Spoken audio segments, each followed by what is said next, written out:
मेरे साथ चलिए, जहां हम स्ट्रेंजर थिंग्स और मॉन्टेक एक्सपेरिमेंट के रहस्यमयी कनेक्शनों में डूबते हैं और देखते हैं कि फिक्शन और रियलिटी के बीच की रेखा कितनी पतली है। मॉन्टेक एक्सपेरिमेंट की शुरुआत 1970 के दशक में हुई, एक ऐसा समय जब कोल्ड वॉर चरम पर थी और अमेरिका व यूएसएसआर मनोवैज्ञानिक युद्ध और माइंड कंट्रोल जैसे गुप्त प्रयोगों में लगा था।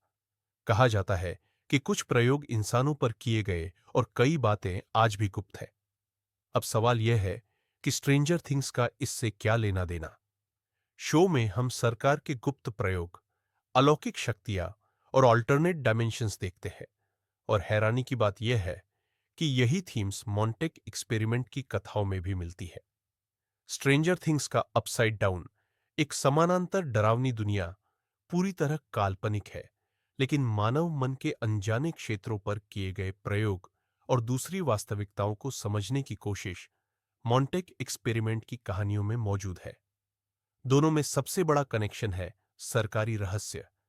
स्ट्रेंजर थिंग्स में सरकार अलौकिक घटनाओं को जनता से छुपाती है, वहीं मॉन्टेक एक्सपेरिमेंट भी कथित रूप से गुप्त रूप से किया गया और आज भी इसके दस्तावेज पूरी तरह उजागर नहीं हुए हैं। हालांकि स्ट्रेंजर थिंग्स एक फिक्शन सीरीज है, लेकिन इसके क्रिएटर्स 80s की साई-फाई फिल्मों के साथ साथ असली गुप्त प्रयोगों और षड्यंत्रकारी कहानियों से भी प्रेरित थे। यही वजह है कि शो और मॉन्टेक एक्सपेरिमेंट के बीच ये कनेक्शन और भी दिलचस्प लगते हैं। तो कुल मिलाकर सरकारों के गुप्त प्रयोग, ऑल्टरनेट डायमेंशंस का विचार और अज्ञात का डर, ये सब स्ट्रेंजर थिंग्स और मॉन्टेक एक्सपेरिमेंट दोनों को जोड़ते हैं। फिक्शन हो या असली दुनिया की अफवाहें, हमारी जिज्ञासा हमेशा उसी ओर जाती है जहां रहस्य हो।